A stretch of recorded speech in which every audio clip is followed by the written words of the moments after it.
కృష్ణ అన్న పదం అనేది అతీతమైనది. ఇది బ్లూ కలర్ కాదు, ఇండిగో కాదు, అలా అని చెప్పి గ్రే కలర్ కాదు. రాముల వారి ఫోటోల్లో, రవివర్మ గారి ఫోటోల్లో ఈ కలర్ ని చాలా రీసెర్చ్ చేసి తయారు చేశారు. రవివర్మ పిక్చర్స్ మీకు చూస్తే అదో రకమైన కలర్. అంటే నేను వేసుకున్న చొక్కా కలర్ ఈ కలర్ అన్నమాట. ఈ కలర్ రాముల వారి కలర్ కృష్ణ. ఇది కాదు, ఇది కాదు, ఇది. ఈ కలర్ అనేది వెరీ రేర్ కలర్. కృష్ణ అంటే నీలివర్ణముతో ప్రకాశించాడు. Combination of different colours. లోహితాక్ష కమలరేఖల వంటి సుందరమగు కన్నులు కనవాడు. ప్రతర్ధన ప్రణయ కాలమున అంతటిని తనలో కలుపుకునేవాడు. ఇక్కడ అసలైన అర్థం మీకు చెప్తాను, మిగతా అన్ని పాతవే. ప్రతర్ధన ప్రణయ కాలమున అంతటిని తనలో కలుపుకునేవాడినే ప్రతర్ధన అంటారు. శ్రీదేవి గారు అర్థమవుతున్నదా అమ్మా? అర్థమవుతుంది గురూజీ. ప్రతర్ధన ప్రళయకాలమున అంతటిని తనలో కలుపుకునేవాడు. ప్రభూత ప్రభూత అంటే పరిపూర్ణ జ్ఞాన వీర్య శక్తి తేజములతో వెలుగొందువాడు.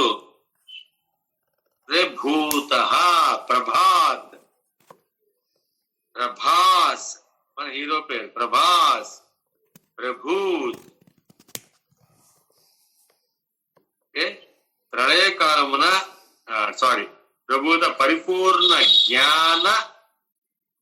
జ్ఞానంతో సరిపోదు, వీర్య సరిపోదు, శక్తి సరిపోదు, తేజముతో కలుపుకున్న వాణ్ణి ప్రభూత అంటారు.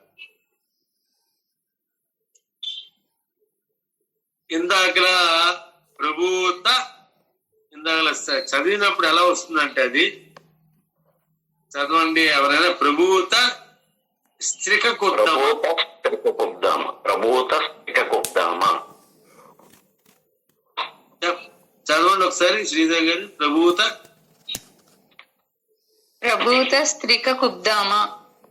స్త్రిక అది అక్కడ, అందుకు అడిగాను. స్త్రిక కొద్దామా కాదు, త్రిక కొద్దాం. ప్రభూత త్రిక కొద్దామా, సంధి కలిసి ప్రభూత త్రిక కొద్దామా. ఆడైపోతుంది. ఓకే. స్త్రీ అనగానే రాసినప్పుడు మీకు స్త్రీ అని వస్తుంది. చూసారా లేదా? అక్షరం స్త్రీ అని వస్తుంది. ప్రభూత సా కింద తా వచ్చి పట్రసూడు త్రిక కొద్దామా, దాని పేరు త్రిక కొద్దామా. ప్రభూత త్రిక, త్రిక కొద్దామా. త్రిక కొద్దామా అంటే త్రిగుణములకు, 3 అవస్థలకు, 3 దేహములకు అతీత. త్రిక కొద్దామా. 3 దేహాలు తెలుసు కదా మీకు? ఏ దేహాలు? 3 దేహాలు చెప్పండి గబగబా.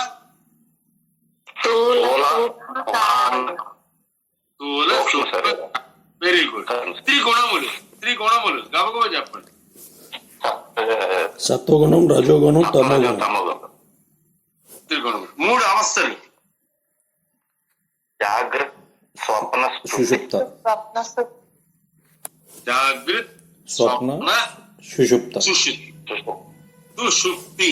సుషుప్తి అంటే గాఢ నిద్ర. సో త్రిగుణములకు, 3 అవస్థలకు, 3 దేహములకు ఆధారభూతుడు. త్రిక కొద్దామా. ఏదైతే త్రిగుణాలు ఉన్నాయో వాటికి ఆధారభూతుడు. ఇంకా చాలా 3 ఉన్నాయి. ఓకే, చాలా ఉన్నాయి. 3 చెప్పాలంటే చాలా ఉన్నాయి. త్రిమూర్తులు అండ్ త్రిగుణాలు అండ్ భార్యేషణ, పుత్రేషణ, ధనేషణ, ఈ 3 అదొకటి. అండ్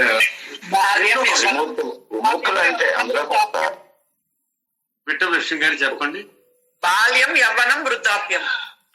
బాల్యం యవ్వనం వృద్ధాప్యం, సత్వ రజో తమో గుణాలు, జాగ్రత్త స్వప్న సుషుప్తి అవస్థలు, సత్వ రజో తమో గుణాలు, ఈషణ త్రయాలు, వారియేషన్ త్రిమూర్తులు,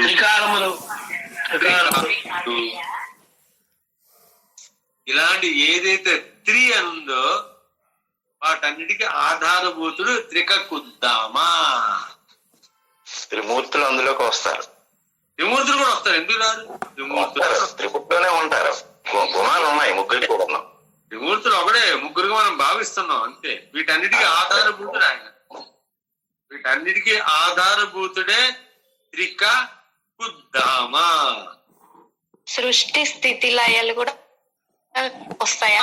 ఎందుకు రావమ్మా, బాగా చెప్తున్నారు. చెప్పండి, మీరు ఏం చెప్తారో వెయిట్ చేస్తున్నా, ఎవరు చెప్తారు? ఓకే, సృష్టి స్థితి కర్మ క్రియ. అబ్బో, చెప్పండి చెప్పండి. పరమాత్మే. ఇంకా ఇంకా ఇంకా భూత వర్తమాన భూత భవిష్యత్ కాలాలు చెప్పండి. త్రితాపాలు అది భౌతిక. 3 తాపాలు, తాపత్రయం. ఒక్కొక్కరు వస్తున్నారు. రాసుకోండి. 3 కాలాలు, 3 తాపత్రయాలు, 3 ఈషణత్రయాలు, 3 త్రిమూర్తులు, 3 అవస్థలు, 3 గుణాలు, 3 దేహాలు. త్రిసంధ్యలు రాదా? త్రిసంధ్యలు అంటే ఉదయము మధ్యాహ్నము రాత్రి త్రికాలాలు అంటారా? త్రిసంధ్యలు. అదే త్రిసంధ్యలు. 3 కాలాలంటే భూత వర్తమాన భవిష్యత్ కాలం. త్రిసంధ్యలు గురువు గారు. త్రిసంధ్యలు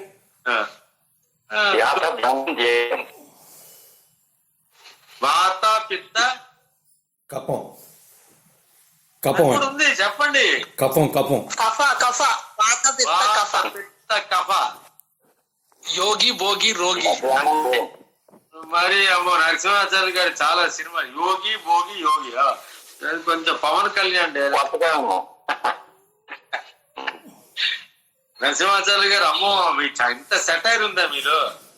నేను మాట్లాడలేదండి స్వామి, నేను మాట్లాడలేదు. ఎవరు మాట్లాడేది? ఓకే, సో ఎన్ని త్రీలు ఉన్నాయో ఇది అర్థం చేసుకోండి. ఇన్ని త్రీలు: మనోబుద్ధి అహంకారాలు. బ్యూటిఫుల్. మనోబుద్ధి అహంకారాలు.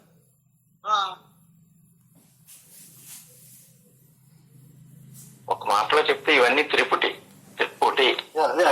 అప్పుడు అదే అనుకుంటున్నాను. త్రిపుర 3 పురాలు, త్రినేత్రములు, 3 లోకాలు, త్రిలోకాలు గురువు గారు. 3 లోకాలు, లోకాలు. అందరూ ఎలా వస్తున్నారో చూడండి. ఈ త్రిపుటి లయం అయితే గానీ అసలు దొరకదు. ఆహారభూతుడైన దొరకడు. అక్కడికి వెళ్దాం. టైం ఉంది మనం త్రిపుటి దాకా మనం వెళదాం. ఏవైతే ఈ 3గా భావిస్తున్నామో వీటికి ఆధారభూతి త్రికకుద్దామా. మరి రాసినవాడు సాక్షాత్ ఎవడు? భీష్ముడు చెప్పిన వ్యాసుల వారు రాశారు. పక్కనే శ్రీకృష్ణ పరమాత్మ.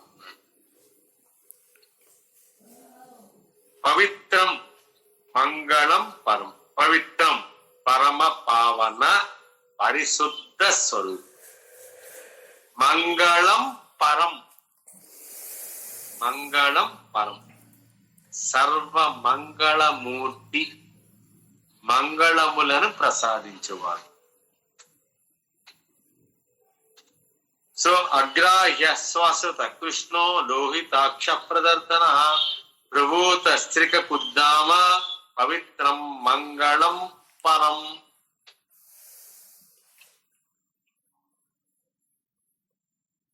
సో ఒక్కసారి ఈ శ్లోకాన్ని చదివితే మనం ఈ రోజు కంప్లీట్ చేద్దాం. 2 సార్లు 3 సార్లు చదవాలి. ఇదే శ్లోకాన్ని నీటిగా పద్ధతిగా 3 శ్లోకాలు చదివితే అందరూ మైకులు ఆన్ చేసుకోండి. అగ్రాహ్య శాశ్వత కృష్ణో లోహితాక్ష ప్రదర్శన 1 2 3 చెప్పండి. నేను అలాగే చదువుతున్నా మీకు నాకు మనకు అంత గొంతుకు లేదేయండి. మీరు నేను ఒకేలా చదువుతున్నా. అందంగా చదివేవాళ్ళు చదవండి, ఆడవాళ్ళు చదవండి, బాగుంటుంది. ఆడవాళ్ళు అందరూ చదవండి. కోటేశ్వరరావు గారు మీరేం చదువుతారా? బాలకృష్ణ డైలాగ్ చదువుతారేమో. ఓకే, వేణుగోపాల్ గారు ఒకసారి చదవండి. స్పష్టంగా సంస్కృతిలేం గురుగారు. వదిలేండి. ఓకే, శ్రీదేవి గారు, భరతం గారు అండ్ వెట్టలక్ష్మి గారు, సత్య కళ్యాణి గారు. గురుగారు నా దగ్గర ఇక్కడ పుస్తకం లేదండి, అందువల్ల మీరు రోజు చెప్తుంటే చెప్పలేకపోతున్నాను గురుగారు. పుస్తకం లేదు ఇక్కడ గుంటూరులో, నెల్లూరులో ఉంది. విష్ణు సహస్రనామం నెల్లూరులో ఉంది. నోటికి కంఠస్థం కాదు, అది తప్పులు చెప్పకూడదు కదా. నాకు కంఠస్థ రాగం, అందువల్లే నేను మీరు పిలుస్తున్నా కూడా గమ్ముగా ఉంటున్నా ఈ రోజు, అందుకే చెప్తాము. సరే అండి, శ్రీదేవి గారు 3 సార్లు చదవండి. క్లోజ్ చేశారు. అగ్రాహ్య శాశ్వత కృష్ణో లోహితాక్ష ప్రతర్దన ప్రభూత శ్రీకుబ్ధామ పవిత్రం మంగళం పరం. అగ్రాహ్య శాశ్వత కృష్ణో లోహితాక్ష ప్రతర్దన ప్రభూత శ్రీకుబ్ధామ పవిత్రం మంగళం పరం. అగ్రాహ్య శాశ్వత కృష్ణో లోహితాక్ష ప్రతర్దన ప్రభూత శ్రీకుబ్ధామ పవిత్రం మంగళం పరం. సో అర్థమైతే తెలిసిపోయింది. ఓకే, అర్థం తెలిసిపోయింది. విశ్లేషణ అనేది మన టైం అయిపోతున్నది, చాలా విషయాలు మాట్లాడుకున్నాం కాబట్టి మీరు టైం ఇస్తానంటే 10 నిమిషాలు చెప్పేస్తాను. ఓకే, జీవుల జాగ్రత్తగా వినండి, ఇది రాసుకోండి కావస్తాయి. జీవుల అయితే మనసులో ఇక్కడ రిజిస్టర్ చేసుకోండి. జీవుల హృదయ కమల మధ్య భాగాన్న ధాన్యపు గింజ ములుకంత ప్రమాణంలో అనంతమగు జ్వాలలతో నీలివర్ణ కాంతులతో విరజిల్లే మహత్వ పూర్ణమగు అగ్ని ఒకటి ఉంటుంది. ఆ సూక్ష్మాగ్ని యొక్క అగ్రభాగాన్న పరమాత్మ వ్యవస్థితుడే ఉంటాడని కృష్ణ యజుర్వేదంలో తైత్తరీయ ఉపనిషత్తులో నారాయణ సూక్తంలో చెప్పబడింది. ఆ శ్లోకాన్ని కామేష్ గారు ఎవరికైనా తెలిస్తే చదవండి. మంత్రపుష్పం. లేదు సార్, అంతే. నేను విన్నాను, చాలా సార్లు నేర్చుకున్నాను కూడా, కానీ నోటికి వచ్చేంత. నేలతో యద మధ్యస్థ విద్యుల్లేఖేన భాస్వర సూకారపీతవత్వన్వి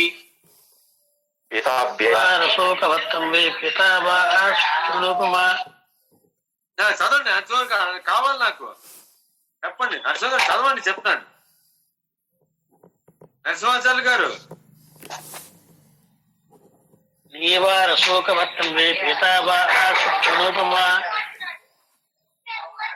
తస్య శిఖాయా మధ్యే పరమాత్మ తస్యవః తస్సోక్షర పరమస్వరాట్. అతడే సృష్టికర్తయగు బ్రహ్మ, లయకారుడగు శివుడు, స్థితికరుడైన విష్ణువు, జగత్పాలకుడైన ఇంద్రుడు అని ధృవీకరించింది తైత్తరీయ ఉపనిషత్తులో నారాయణ సూక్ష్మ. అంటే నాభి, ఏదైతే నాభి ఉందో ఇక్కడి నుంచి జానుడు, ఈ నాభి నుంచి జానుడు, ఇక్కడి నుంచి 4 అంగుళాలు, కంఠం నుంచి 4 అంగుళాలు, నాభి నుంచి జానుడు.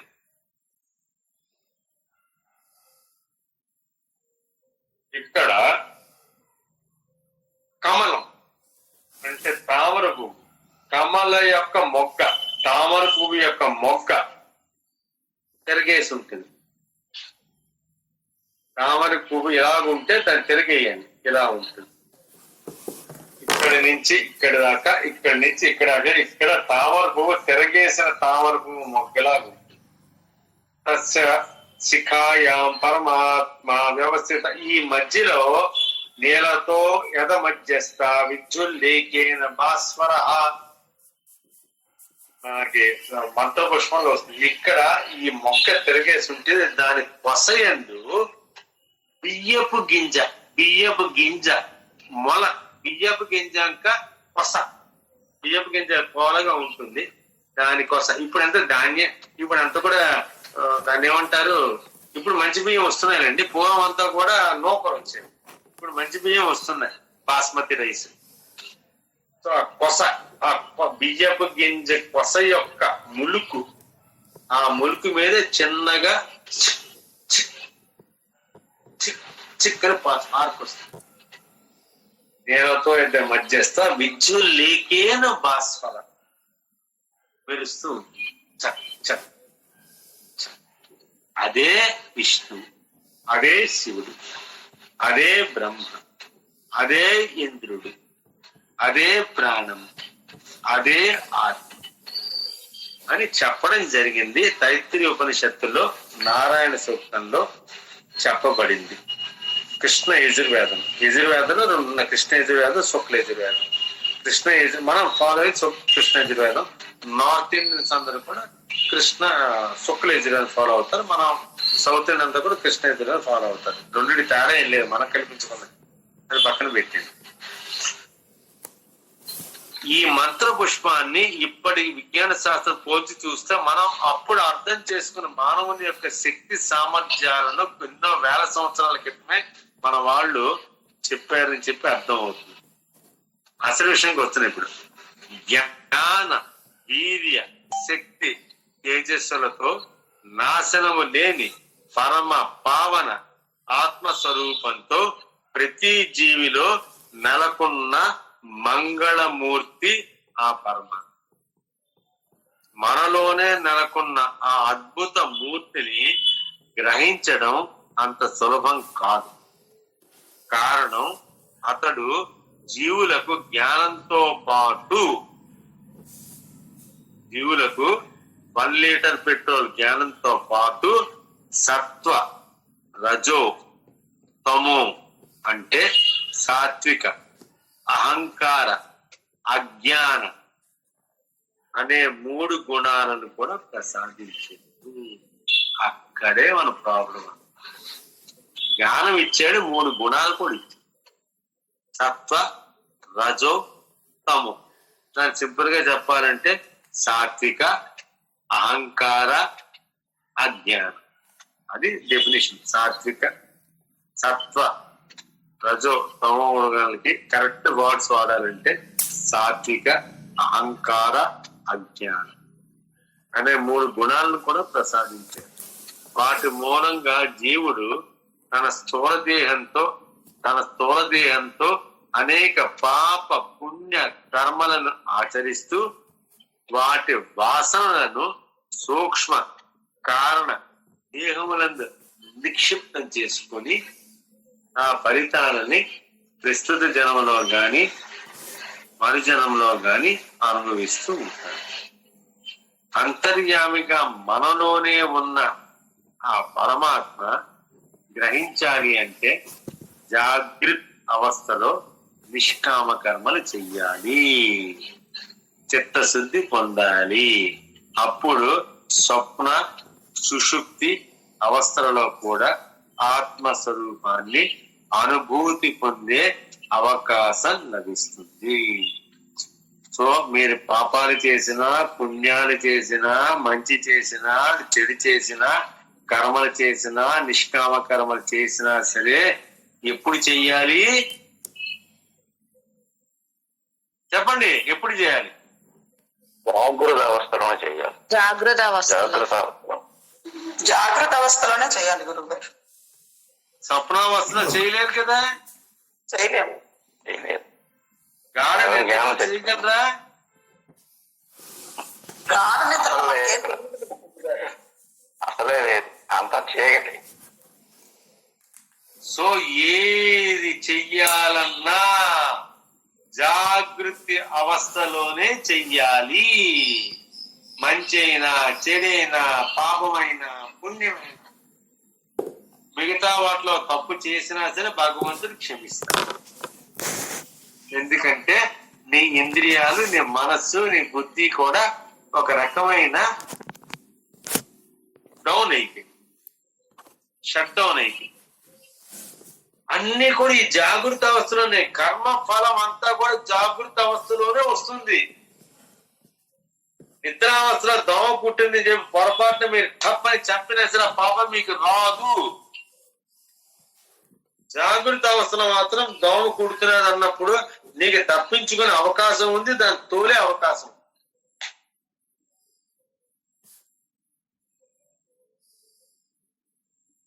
జాగృత అవస్థ అందుకోసమే కర్తవ్యం.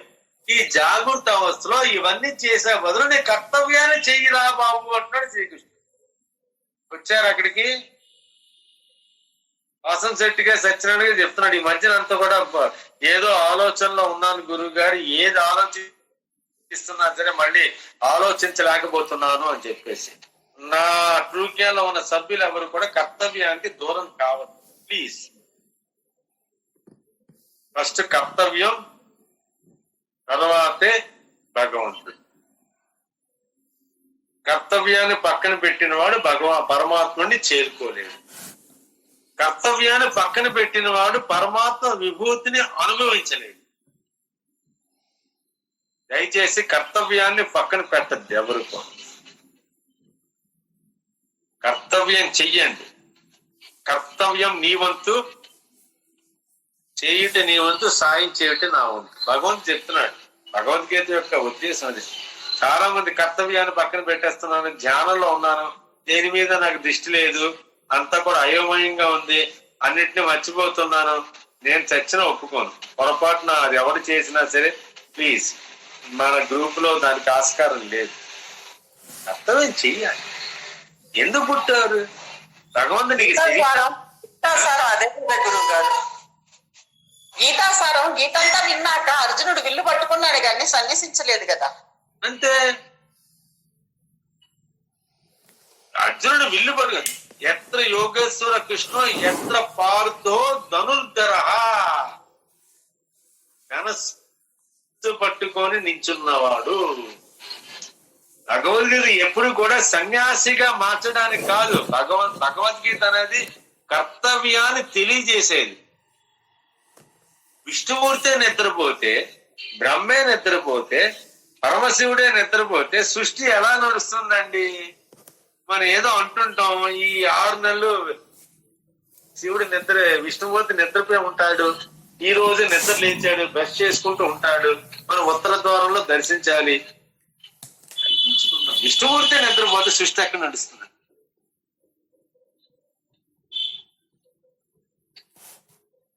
పరమశివుడే ధ్యానంలో ఉండి కూడా ఎప్పుడుగా విష్ణువు తలుస్తూ ఉంటాడు, విష్ణు ఎప్పుడు శివుని తలుస్తూ ఉంటాడు. వీళ్ళు నిద్రపోవడం ఏంటండి? అంత జోక్గా లేదు. నిద్రపోవడం ఏంటి? నిద్రను జయించిన వాడే గొప్పవాడు కదా. ఒక పక్క అదంటాం, ఒక పక్క ఇదంటాం, అంతా మన ఇష్టమే. ఏది పెడితే మైదా పిండి అన్ని గోధుమ పిండి కలిపేసి మొత్తాన్ని మన చపాతీలు పూరీలు వండేస్తున్నాం, పరోటాలు. సో అర్థం చేసుకోండి, జాగ్రత్త అవస్థలోనే చేస్తాం. ఇందులో విఠలలక్ష్మి గారు చెప్పినట్టు. ఏమన్నారమ్మా? మరోసారి చెప్పండి. గీత అంతా వినిన తర్వాత సన్యాసం పుచ్చుకోలేదు కదా అర్జునుడు. కార్యోన్ముఖుడు అయ్యాడు కదా. మనం కూడా ఆత్మజ్ఞానం పొందిన తర్వాత మన కర్తవ్య నిర్వహణలో ఇంకా నిబద్ధతగా ఉండాలి గురువు గారు. ఆత్మజ్ఞానం పొందిన తర్వాత కళ్ళు మూసుకొని కూర్చోవడం కాదు, హిమాలయ పర్వతాలు పారిపోవడం కాదు, ఆశ్రమాల్లో ఉండిపోయి హాయిగా శుభ్రంగా తినేసి పొట్ట పెంచుకోవడం కాదు, రోజు నెయ్యి గియ్య అరిటాకుల భోజనాలు కాదు. కర్తవ్యం ఈ వల్ల 10 మందికి ఉపయోగపడాలయ్యా. నిజంగా హాయిగా కాలు మీద కాలు వేసుకుని కూర్చుంటే ఎవరికి ఉపయోగం?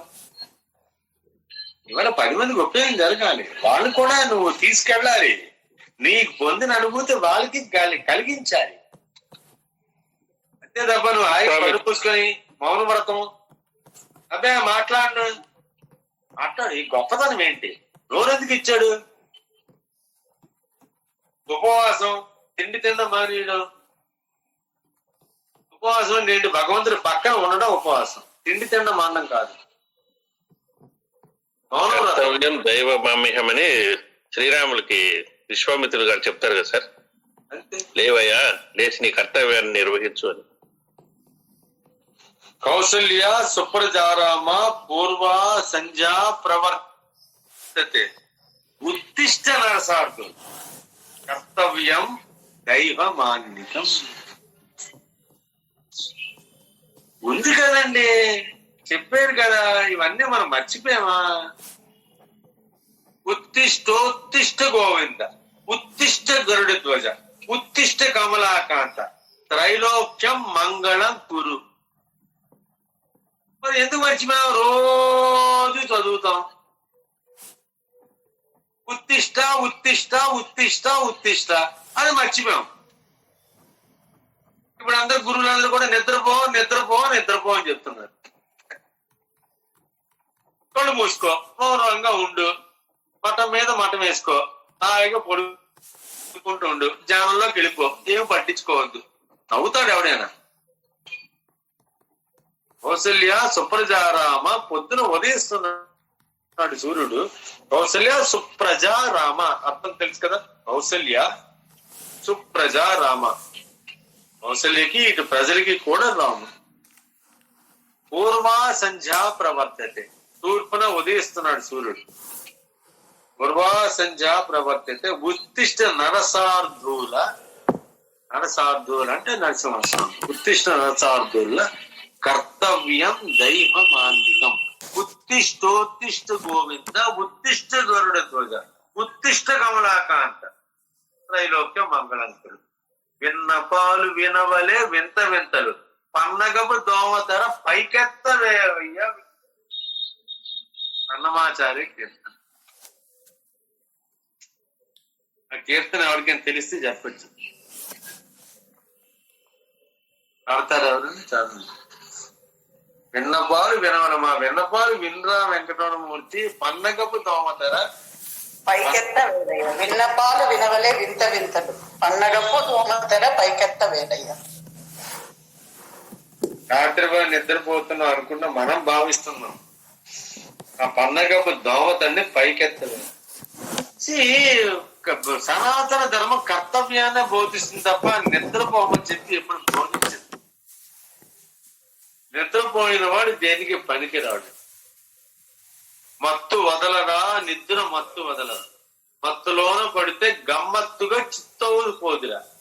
విన్నారా పాండవ వనవాసంలో పాట? భగవంతుడు అదే చెప్తాడు, మత్తు వదలరా. సో అది సనాతన ధర్మం యొక్క లక్షణం. మత్తులో ఉండడం, నిద్రపోవడం, ఆలోచన లేక ఉండడం, దేని మీద కొంత కర్తవ్యం నిర్వర్తించే. భగవంతుడు ఎందుకు కనబడ్డు? ఎవరి కోసం కనబడ్డు? నీ జన్మలు ఇచ్చింది అందుకే కదా, పడుకోవడానికి కాదు కదా. నువ్వు బాగుపడి ఇతరులను బాగు చెయ్యి, అదే జన్మ.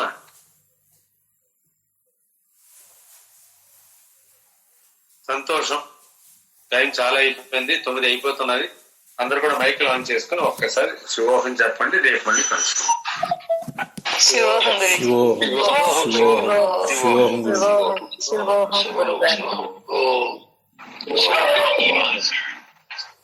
సంతోషం.